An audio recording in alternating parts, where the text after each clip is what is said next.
Аймгийн хэмжээнд өнгөрсөн 10 сард 599 гэмтэрэг гарсан өнгөрсөн оны мөн үеийнхээс 4.6%-аар буурсан дүнтэй байна.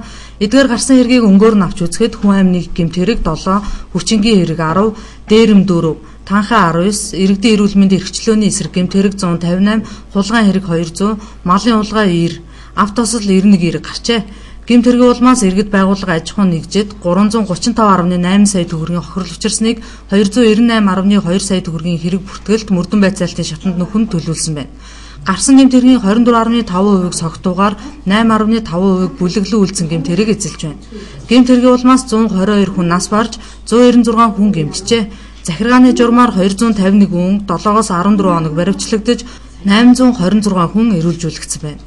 Согтуугаар тээврийн эрсэлж жолоодсон 60 иргэнийг тээврийн эрсэлж жолоодох эрхийг 6 сараас 2 жил хүртэл хугацаагаар хасаж, согтуугаар эрхийн нэмлэхгүй тээврийн эрсэлж жолоодсон 18 иргэнийг Монгол Улсын замын хөдөлгөөний тухай хуулийн дагуу 7-оос 30 хоног баривчлуулж шийдвэрлсэн байна.